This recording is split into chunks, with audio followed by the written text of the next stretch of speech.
सोचिए एक ऐसी जगह जहां लाखों दरवाजे हैं और हर एक दरवाजा एक अलग वास्तविकता की तरफ ले जाता है। चलिए शुरू से जानते हैं। फिल्म शुरू होती है और हमें दिखाया जाता है एक खुली खेत में एक लड़का जिसका नाम माइकल है, वो आसमान में खूबसूरत रंगों को देख रहा होता है। अचानक एक गोली चलती है और एक औरत चीखती है। सिर्फ इतना ही होता है कि माइकल जाग जाता है, यानी माइकल सपना देख रहा होता है। फिर उस रात माइकल एक कैसीनो जाता है जहां उसने सिर्फ 3 महीने से काम किया है। अब तक उसने पूरा लेआउट याद कर लिया है और हर कैमरे की जगह भी अच्छी तरह जान गया होता है और उसने सभी एम्प्लॉय से भी दोस्ती कर ली है। माइकल उनकी पसंद और रोजाना की रूटीन सीखकर और वो रेगुलर क्लाइंट्स से भी अच्छी तरह वाकिफ हो जाता है। एक अच्छा एम्प्लॉई होने की वजह से वो वीआईपी क्लाइंट्स को भी सर्व कर सकता है और वहाँ कभी कभी उसे राज की बातें भी सुनने को मिलती हैं। जब उसका शिफ्ट खत्म होता है तो माइकल अपने चेहरे पर से सभी प्रोस्थेटिक्स उतार देता है ताकि उसकी पहचान छुपी रह सके। हमें यह पता चलता है कि माइकल एक कोमैन है और वह कैसीनो में अंदर की जानकारी हासिल करने के लिए वहां काम कर रहा था। उसने विभिन्न मशीन्स और टेबल्स में छोटे छोटे गैजेट्स भी लगाई हुई हैं। 3 महीने की मेहनत के बाद वह आखिरकार पैसे जीतने के लिए तैयार होता है। अपना लुक बदलकर वह कैसीनो में जाता है और अपने फोन का इस्तेमाल करके एक छिपी हुई गैजेट को एक्टिवेट करता है जिससे कार्ड शफलिंग मशीन से तेजी से बाहर फेंके जाते हैं। फिर वह एक टेबल पर जाता है जहां वह अपने मैग्नेटिक डाइस का इस्तेमाल करके जीतता है, क्योंकि पहले से उसने एक बटन लगाया हुआ था जिससे वह आसानी से रिजल्ट बदल देता है। फिर सीन शिफ्ट होता है और वह एक वीआईपी क्लाइंट के कमरे में घुस जाता है जो सो रहा होता है क्योंकि माइकल ने उसकी ड्रिंक में सेडेटिव डाल दिया होता है। कार्ड्स के साथ जो शोर शराबा उसने क्रिएट किया था उसके बाद वीआईपी प्लेयर्स को प्राइवेट रूम में ले जाया जाएगा, तो माइकल इस आदमी का गोल्ड पास और फैंसी कपड़े चुरा लेता है। अब माइकल सर्विस एलिवेटर की तरफ जल्दी से जाता है और कंट्रोल पैनल में अपना चिप लगाता है। जब एक एम्प्लॉई नए कार्ड्स लेकर आता है तो माइकल प्रिटेंड्स करता है कि वह खो गया है और एक वीआईपी के तौर पर शिकायत करने की कोशिश करता है, तो एम्प्लॉई उसे सर्विस एलिवेटर में सही फ्लोर पर ले जाने पर राजी हो जाता है। फिर माइकल अपने फोन का इस्तेमाल करके एलिवेटर को रोक देता है और लाइट्स भी बंद कर देता है। जब एम्प्लॉई मदद लेने की कोशिश करता है तो माइकल जल्दी से नए कार्ड्स का बॉक्स बदल देता है जो उसने पहले से वहां छिपा रखा था। आखिर में माइकल सब कुछ दोबारा से एक्टिवेट करता है। फिर वह एक वीआईपी रूम में जाता है और एक लड़की के साथ बैठता है जिसका नाम एलेक्स होता है। माइकल स्पेशल सनग्लासेस भी पहनता है जो उसे मॉडिफाइड कार्ड्स के नंबर्स देखने में मदद करते हैं। जब गेम शुरू होती है तो वह यह सुनिश्चित करता है कि वह हर राउंड नहीं जीते ताकि शक न हो और दूसरे प्लेयर्स ज्यादा दाम लगाएं। अचानक माइकल के कार्ड्स बिना उसे पता चले बदल जाते हैं और वह अपने सारे पैसे हार जाता है जो उसने अब तक जीते थे। दूसरे प्लेयर्स भी ऐसा ही करते हैं और माइकल को खुद पर गर्व महसूस होता है, लेकिन वह हैरान होता है जब वह देखता है कि वह हार रहा है क्योंकि उसके वो नंबर्स नहीं हैं जो उसे शुरू में मिले थे। तीसरा प्लेयर सारा पैसा जीत लेता है और गेम छोड़ देता है ताकि वह उसे रख सके। माइकल को शक होता है, इसलिए वह जो अभी पैसे जीता था उसे कॉरिडोर में फॉलो करता है और उससे सूटकेस चुरा लेता है, सिर्फ यह देखने के लिए कि उसमें सिर्फ रैंडम पेपर्स हैं या नहीं। अचानक लाइट्स फ्लिकर करती हैं और उस आदमी का चेहरा बदल जाता है। माइकल हैरान होता है कि वह असली प्लेयर नहीं है और उसने गलत आदमी का पीछा किया है। उस वक्त गार्ड्स आ जाते हैं और माइकल को पकड़ लेते हैं और माइकल देखता है कि एलेक्स बिना किसी दिक्कत के भाग जाता है, बिना किसी के नोटिस किए। फिर माइकल को एक स्टोरेज रूम में एक कुर्सी से बांध दिया जाता है और एक गार्ड उसे पंच मारता है। फिर कैसीनो का ओनर विक्टर उससे पैसों के बारे में पूछता है। जब माइकल वीआईपी क्लाइंट बनने की कोशिश करता है तो उसे फिर से गार्ड से एक पंच मिलता है।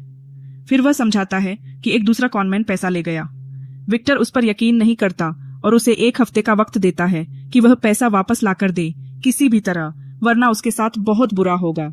इसके बाद माइकल एक कैसीनो में जाता है जो एक प्लेन में होता है और जंगल के बीचों बीच होता है। वहां पहुंचते ही गार्ड्स उसे गन पॉइंट पर ले लेते हैं, लेकिन वे पीछे हट जाते हैं जब उनका बॉस लियोन आता है, क्योंकि लियोन माइकल का पुराना दोस्त होता है और वह उसका स्वागत करता है। जब वे दोनों कुछ ड्रिंक्स शेयर करते हैं, माइकल वहां एक नेकलेस देखता है जिसमें वही सिंबल है जो एलेक्स के टैटू से मिलता जुलता है।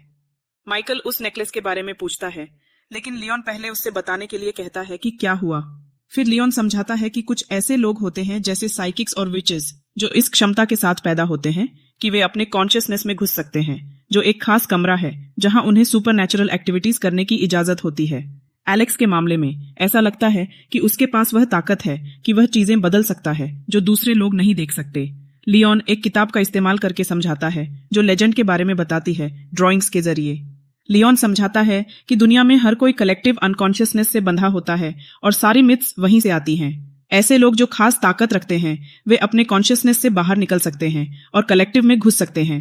यह एक ऑल्टरनेट यूनिवर्स की तरह है जो आपको लाखों संभावनाओं और मानवता का सारा जमा किया हुआ ज्ञान तक पहुंच देता है। आम लोग भी इस जगह में जा सकते हैं, लेकिन वे बिना एक खास एम्यूलेट के नहीं निकल सकते जो एक कंपास की तरह काम करता है। माइकल हंस देता है क्योंकि वह इस सब पर यकीन नहीं करता। इससे लियोन गुस्सा हो जाता है तो वह माइकल को उन लोगों की लिस्ट वाली किताब देता है जिनके पास ताकत है और कहता है कि वह अकेला एलेक्स को ढूंढ ले। अगले दिन एलेक्स गॉर्डन से मिलता है और उसे पैसा देता है। फिर गॉर्डन बताता है कि उसके पास एक कंपास है और एलेक्स से कहता है कि वह उसे मैजिक डोर का इस्तेमाल करना सिखाए, लेकिन एलेक्स इनकार कर देता है, यह समझाते हुए कि उसे गॉर्डन के साथ काम करना पसंद है, लेकिन वह वहां उसे खो देना नहीं चाहता। गॉर्डन को एक ऐसे पार्टनर की जरूरत है जिस पर वह भरोसा कर सके ताकि वह नेविगेट कर सके। माइकल वापस लियोन से उन लोगों के बारे में पूछता है जो लिस्ट में हैं, और लियोन कसम खाता है कि वे असली हैं क्योंकि उसने खुद उनकी ओवर्स देखी हैं। यह उसे एक आइडिया देता है।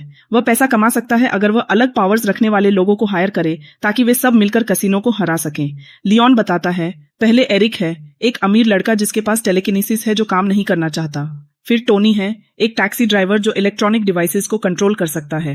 आमतौर पर वह सिर्फ छोटी छोटी चीजें करता है, जैसे मीटर को तेज चलाना, ट्रैफिक लाइट्स को बदलना या पुलिस कार के सायरन्स एक्टिवेट करना।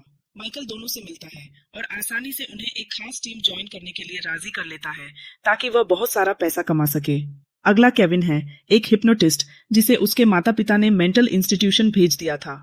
डॉक्टर्स उससे बहुत पैसा कमाते हैं क्योंकि वह लोगों को उनकी डिप्रेशन का इलाज करने के लिए प्रोग्राम करता है। माइकल उसे इंस्टीट्यूशन में मिलता है और उसे अपने साथ भागने के लिए राजी कर लेता है। जब एक नर्स उन्हें देखती है और उनका पीछा करने की कोशिश करती है तो एरिक एक डिस्ट्रैक्शन क्रिएट करता है और दूसरे पेशेंट्स को बेहतर जीने की शर्तों के लिए प्रोटेस्ट शुरू करने के लिए कह देता है। जब पेशेंट्स नर्सेस का रास्ता रोक देते हैं तो टोनी अपनी ताकत का इस्तेमाल करके एक एम्बुलेंस चुरा लेता है और क्रॉसिंग गेट खोल देता है ताकि समूह भाग सके। अगले दिन वे अपनी ताकत का इस्तेमाल करके कैसीनो में चीट करने की प्रैक्टिस करते हैं और कौन से जेस्चर्स का इस्तेमाल करना है ताकि वे खामोशी से कम्युनिकेट कर सकें। एरिक अपनी टेलीकिनेसिस का इस्तेमाल करके डाइस को हिलाएगा और उसकी सबकॉन्शियस स्पेस में वह मैन्युअली डाइस को हिलाता हुआ नजर आता है। केविन दूसरे प्लेयर्स या एम्प्लॉइज को हिप्नोटाइज करेगा और उसकी सबकॉन्शियस स्पेस में वह एक बर्फ की मूर्ति को मैनिपुलेट करते हुए दिखाई देता है। आखिर में टोनी को कैमरास का सामना करना होगा। जब वह अपनी ताकत का इस्तेमाल करता है तो उसकी सबकॉन्शियस स्पेस एक तूफान की तरह होती है जहां चिप्स उसके इर्द गिर्द उड़ते हैं। वे सब लियोन के लोगों के साथ कुछ गेम्स खेलते हैं और शुरू में सब कुछ ठीक होता है, लेकिन जल्दी ही सब कुछ क्योटिक हो जाता है। जब केविन गलती से एक एम्प्लॉई को अंधा कर देता है तो लियोन का एक क्लाइंट परेशान हो जाता है जब वह हार जाता है और उसी समय अपनी गन निकाल लेता है। इससे टोनी डर जाता है और गलती से कैमरा को शॉर्ट सर्किट कर देता है। माइकल गुस्से वाले क्लाइंट को टैकल करने के लिए दौड़ता है और उसे शांत करने की कोशिश करता है। फिर यह सब डिसाइड करता है कि उन्हें बेहतर तरीके से कम्युनिकेट करने की जरूरत है। अगले दिन माइकल एक फ्यूनरल में जाता है जहां कुछ उदास महिलाएं वेरोनिका को परेशान कर रही होती हैं और उसकी मदद मांगती हैं। अचानक एक गाड़ी पास में पार्क होती है और कुछ लोग काले कपड़े पहने हुए बाहर आते हैं। डरी हुई वेरोनिका जल्दी से भाग जाती है और जल्दी जल्दी में अपने हेडफोन्स भी गिरा देती है, जिन्हें माइकल उठाता है। सीन शिफ्ट होता है और एक दूसरी गाड़ी में रहस्यमय लोग आते हैं तो वेरोनिका एक पुरानी बिल्डिंग के अंदर छिप जाती है और उन लोगों के जाने का इंतजार करती है। फिर माइकल उसे हेडफोन्स वापस देता है, यह कहकर कि वह उन लोगों में से नहीं है। वेरोनिका बिना कुछ कहे वहां से निकलने की कोशिश करती है तो माइकल उसे कुछ सवाल पूछने के लिए पीछा करता है, लेकिन वेरोनिका दिमाग पढ़ सकती है और कहती है कि वह उसके प्लान में दिलचस्पी नहीं रखती। यहाँ हमें पता चलता है कि वेरोनिका के पास भी खास पावर्स हैं। फिर रहस्यमय लोगों में से एक उन्हें ढूंढ लेता है और माइकल उसे रोक लेता है, जिससे वेरोनिका भागने का मौका पा जाती है। बाकी काले कोट पहने लोग आइचे को एक गली में घेर लेते हैं, लेकिन माइकल छत पर आकर उसकी मदद करता है ताकि वह भाग सके। अगले दिन गॉर्डन एलेक्स के निर्देशों का पालन करता है ताकि अपनी ट्रेनिंग शुरू कर सके। एक हिप्नोटिस्ट गॉर्डन को ढूंढ लेता है और जल्दी से उसे सबकॉन्शियस की दुनिया में भेज देता है, जहां अब गॉर्डन किसी भी व्यक्ति को कंट्रोल करने की ताकत पा लेता है। जब गॉर्डन जमीन पर बेहोश होता है तो वह पहले एक स्ट्रीट पेंटर को मजबूर करता है कि वह एक मशहूर पेंटिंग की कॉपी बनाए। फिर गॉर्डन एक म्यूजियम एम्प्लॉई को भी कंट्रोल करता है और उसे फेक पेंटिंग को असली पेंटिंग के लिए ट्रेड करने के लिए कहता है, जो किसी दूसरे म्यूजियम में ट्रांसफर होने वाली थी। जब फेक पेंटिंग एक वैन में ले जाई जा रही होती है तो गॉर्डन बेहोश से उठता है और कंफ्यूज्ड पेंटर से सिर्फ कुछ पैसे में असली मशहूर आर्ट को खरीद लेता है। जिन लोगों को उसने कंट्रोल किया था उन्हें नहीं याद रहता कि क्या हुआ था और वे सब कंफ्यूज्ड होते हैं। फिर सीन वापस माइकल की तरफ आता है। वह वेरोनिका को बाकी ग्रुप से मिलवाता है, समझाते हुए कि वह दिमाग पढ़ सकती है और थॉट्स को ट्रांसमिट कर सकती है। वह माइकल के इंस्ट्रक्शंस को दूसरों तक पहुंचाएगी जब वे कैसीनो में खेल रहे होंगे। प्रैक्टिस करने के लिए माइकल उसे कहता है कि वह अपनी सबकॉन्शियस स्पेस में जाए, जो एक बहुत अजीब जंगल की तरह दिखाई देती है। फिर अगले दिन सब शहर में होते हैं और माइकल सोचता है कि एरिक शहर की बड़ी घंटी को हिला रहा है, तो वेरोनिका यह पैगाम एरिक के दिमाग तक पहुंचाती है। जब एरिक यह करता है, माइकल चाहता है कि दो लोग दौड़ते हुए मदद के लिए चिल्ला रहे हों, तो वेरोनिका यह पैगाम केविन को देती है, जो जल्दी से यह कर लेता है। क्षेत्र में ज्यादातर लाइट्स को शॉर्ट सर्किट करें, जिससे ज्यादा लोग डर जाएं और सभी पक्षी उड़ने लगें। आखिर में माइकल वेरोनिका से कहता है कि वह लोगों को बताए कि एक अर्थक्वेक आ रहा है। जब वेरोनिका यह सुझाव लोगों तक पहुंचाती है, तो उसके शब्द और दूसरों के काम से पैदा होने वाली अजीब चीजें लोगों को यह यकीन दिलाती हैं कि वाकई में एक अर्थक्वेक आ रहा है। इससे सब लोग वहां से भाग जाते हैं और सिर्फ माइकल की टीम वहां रह जाती है। इसके बाद माइकल एक रेस्टोरेंट से कुछ ड्रिंक्स चुरा लेता है और फिर वह अपना प्लान सबको समझाता है। वे कैसीनो में फेक आइडेंटिटीज के साथ घुसेंगे और हर कोई अलग अलग वक्त पर आएगा, सिर्फ वेरोनिका को छोड़कर, जो माइकल की फियांसे बनने का नाटक करेगी। इसका मतलब है कि सिर्फ 2 दिन बचे हैं और उन्हें फैंसी कपड़ों की शॉपिंग करनी होगी और एक स्टाइलिस्ट से मेकओवर भी कराना होगा। आखिरकार वह दिन आ जाता है और पूरी टीम आखिरकार कैसीनो जाती है। माइकल खेलता है और वेरोनिका पासिव ट्रॉफी वाइफ होती है, ताकि वह मैसेजेस को पास करने पर कंसंट्रेट कर सके। टोनी कैमरास का ख्याल रखता है जब वह स्लॉट्स खेल रहा होता है, जिसे वह मैनिपुलेट भी कर रहा होता है। एरिक माइकल के ओपोनेंट्स में होता है, सबको जानबूझकर हारने देता है ताकि माइकल जीत सके। जब वह इस टेबल पर काफी जीत लेता है, तो वह और वेरोनिका एक दूसरे टेबल पर चलते हैं, जहां केविन एम्प्लॉई को कंट्रोल कर रहा होता है। पहले प्लान स्मूथली चलता है, लेकिन एरिक ज्यादा पीने लग जाता है और हारने से थक जाता है, तो वह रूलेट को मैनिपुलेट करना शुरू कर देता है ताकि वह भी कुछ पैसा जीत सके। वह माइकल से जोर से बात करने लगता है, जबकि सोच के जरिए बात करने की बात कही गई थी ताकि किसी को शक न हो। स्लॉट्स पर टोनी ज्यादा एंथुजियास्टिक हो जाता है और एक ही वक्त में ज्यादा मशीन्स को कंट्रोल करने लग जाता है। इससे गार्ड्स को उस पर शक होता है, तो वे एरिक और टोनी को खींच लेते हैं। लेकिन जब वे एलिवेटर में चढ़ने वाले होते हैं, तब बाकी टीम भी वहां पहले से होती है। केविन गार्ड्स को हिप्नोटाइज करता है ताकि वे चले जाएं और टीम एलिवेटर के अंदर छिपकर बात कर सके। माइकल उन्हें उनके किए पर डांटता है और समझाता है कि वे चीटिंग के लिए मार भी दिए जा सकते हैं। इसके बाद टीम ये अग्री करती है कि वे सिर्फ माइकल के इंस्ट्रक्शंस को फॉलो करेंगी और फिर पूरी टीम आखिरी टेबल पर चली जाती है। जब माइकल ऑल इन बेट लगाता है, तभी टोनी कैमरा को कंट्रोल करता है, केविन एम्प्लॉई का ख्याल रखता है और एरिक डाइस को मैनिपुलेट करने में लग जाता है। प्लान अच्छा जा रहा होता है और माइकल $10 मिलियन जीत लेता है। फिर सीन शिफ्ट होता है और पूरा ग्रुप बीच पर सेलिब्रेशन के लिए ड्रिंक्स और बॉनफायर के साथ जाता है, लेकिन वेरोनिका उनसे दूर बैठी होती है। माइकल उसे देखने जाता है और कहता है कि वे कुछ और बार मिलकर इससे ज्यादा पैसा कमा सकते हैं, लेकिन वेरोनिका को इन सब में दिलचस्पी नहीं होती। इससे दोनों के बीच झगड़ा शुरू हो जाता है और वे एक दूसरे को गाली देने लगते हैं। अगले सीन में एलेक्स गॉर्डन के साथ डिनर कर रहा होता है और उसे बताता है कि उन्हें अपनी लेसन्स कैंसिल करनी होंगी। एलेक्स इंसिस्ट करता है कि वह उसे नहीं सिखाएगा जब तक गॉर्डन को एक पार्टनर नहीं मिलता।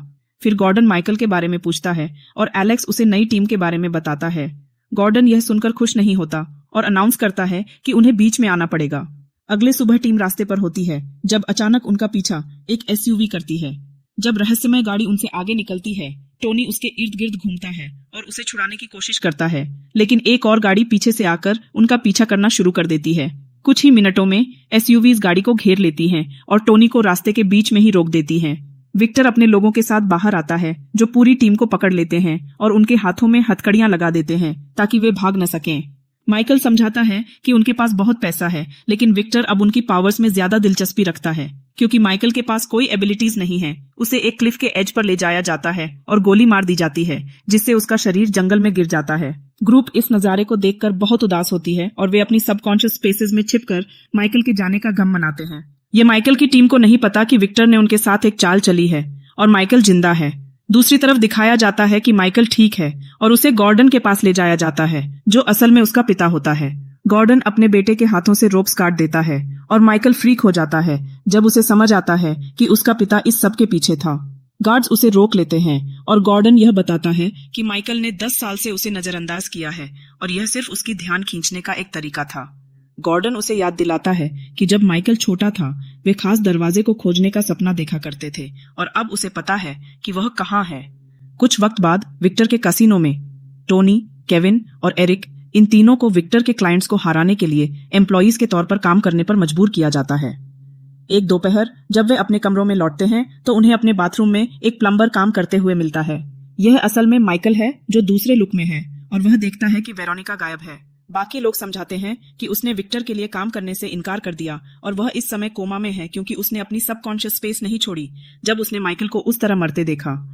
उस रात गेम टेबल्स के ऊपर लाइट्स फ्लिकर करती हैं और माइकल की टीम विक्टर को घेर लेती है ताकि यह अनाउंस कर सके कि वे रिजाइन कर रहे हैं। गार्ड्स तुरंत उन्हें एक स्टोर रूम में ले जाते हैं और एक गार्ड को दरवाजे पर निगरानी करने के लिए छोड़ देते हैं। यह नहीं देखते कि वह गार्ड माइकल है। फिर माइकल अपने दोस्तों को छुड़ाता है और फिर कसिनो के बारे में अपनी जानकारी साझा करता है ताकि एक योजना बनाई जा सके। केविन एक गार्ड को मजबूर करता है कि वह अपने की कार्ड का इस्तेमाल करे इलेक्ट्रॉनिक लॉक पर, जबकि माइकल एक चोरी की हुई की का इस्तेमाल करके एलिवेटर्स को बेसमेंट में अटका देता है। वे सब देखते हैं कि अगला कॉरिडोर लेजर से ब्लॉक्ड है, तो माइकल लड़कों को इससे निपटने के लिए छोड़ देता है, जबकि वह वेरोनिका को खोजने चला जाता है। फिर वह एक मास्क पहनता है जो उसने पहले वहां छोड़ा था और एक गैस बॉम्ब भी फेंकता है ताकि गार्ड को बेहोश कर सके। फिर वह वेरोनिका को उसके कमरे से बचाता है जो बेहोश होती है। फिर दिखाया जाता है कि उस कॉरिडोर में टोनी काफी सारी लेजर लाइट्स बंद कर देता है, लेकिन वह सबको नहीं कर सकता। कम से कम अब एरिक के लिए इतना जगह है कि वह ध्यान से उन लेजर्स के बीच से गुजर सके बिना उन्हें छुए। इससे एरिक दूसरी तरफ पहुंच जाता है और कसिनो के सेफ को ढूंढ लेता है और फिर वह अपनी पावर्स का इस्तेमाल करके उसे खोलने की कोशिश करता है। लेजर्स बंद हो जाते हैं, लेकिन इससे वह अलार्म को भी एक्टिवेट कर देता है और गार्ड्स उनके पीछे आने लगते हैं। उसके बाद जब माइकल टीम के साथ मिलता है, गार्ड्स कॉरिडोर तक पहुंचने की कोशिश करते हैं। वे सब देखते हैं कि एलिवेटर्स काम नहीं कर रहे और एक हिप्नोटाइज्ड एम्प्लॉई उन पर गोली चलाता है और फिर गार्ड्स कॉरिडोर में प्रवेश करने लगते हैं। उसी समय एरिक आखिरकार सेफ खोल लेता है, तो टीम अंदर चली जाती है और दरवाजा लॉक कर देती है ताकि गार्ड्स उन्हें न पकड़ सकें। फिर हम देखते हैं कि विक्टर अपने लोगों को कहता है कि जब भी टीम बाहर आए उन्हें मार देना। इसके बाद माइकल अनाउंस करता है कि उनका प्लान किसी काम का नहीं है जब तक वे वेरोनिका को नहीं जगाते। बाकी लोग उसे चेतावनी देते हैं कि अगर वह सबकॉन्शियस स्पेस में जाता है तो वह मर भी सकता है क्योंकि उसके पास कोई पावर्स नहीं है, लेकिन माइकल फिर भी यह करना चाहता है वेरोनिका को बचाने के लिए। फिर केविन माइकल को हिप्नोटाइज करता है जो एक सफेद स्पेस में फ्लोटिंग होता है।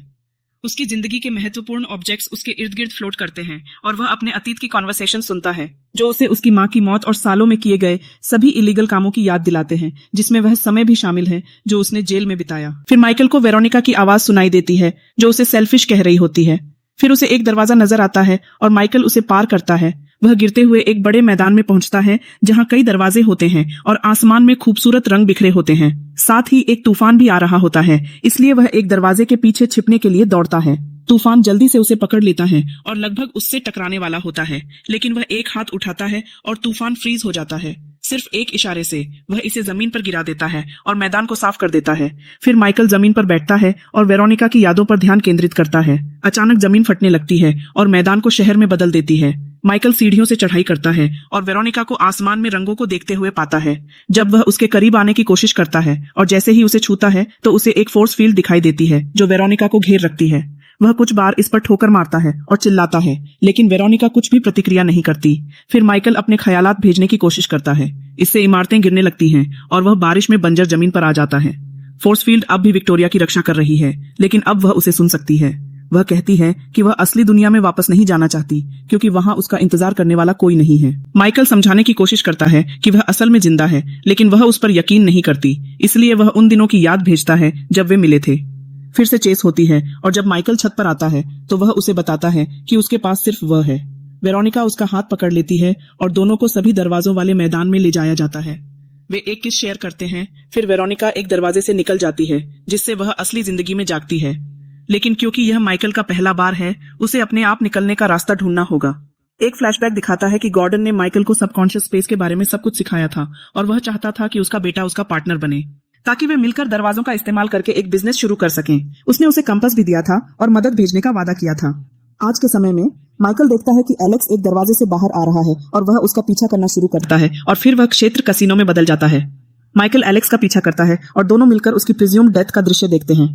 एलेक्स अपने आप को और माइकल को याद में डाल देता है जब वह किसी के दिमाग तक पहुंचने का तरीका समझाता है। उस समय माइकल सेफ में जागता है और घोषणा करता है कि वह पैसा लेकर जा रहे हैं। टोनी लॉक डीएक्टिवेट करता है और दरवाजा खुलता है, लेकिन कॉरिडोर खाली होता है। यह पता चलता है कि जब वह सबकॉन्शियस स्पेस में था, माइकल ने विक्टर के दिमाग में घुसकर उसे यह यकीन दिलाया कि टीम पहले ही पैसा लेकर भाग चुकी है। विक्टर ने अपने गार्ड्स को उनका पीछा करने के लिए कहा, खाली कॉरिडोर्स का समझाते हुए। टीम आसानी से पैसा लेकर भाग जाती है और बीच पर एलेक्स से मिलती है। वह कहता है कि उसके पास उनके लिए एक प्रोपोजिशन है जब एक आदमी पास ही अपने हाथ पर आग दिखाता है। 3 महीने बाद माइकल गॉर्डन के साथ एक काम करने के लिए राजी होता है और आखिरी सीन में हम देखते हैं कि 2 हिप्नोटिस्ट्स उन्हें सबकॉन्शियस स्पेस में भेजते हैं और यहाँ फिल्म खत्म हो जाती है। तो दोस्तों, अगर आपको यह वीडियो अच्छी लगी तो एक लाइक कर दो यार, और दिमाग पढ़ना चाहते हैं वो कमेंट्स में जरूर बताएं। और हाँ, मेरे चैनल को सब्सक्राइब करना न भूलें। मैं मिलती हूँ आपसे एक नई रोमांचक फिल्म में। Thanks for watching.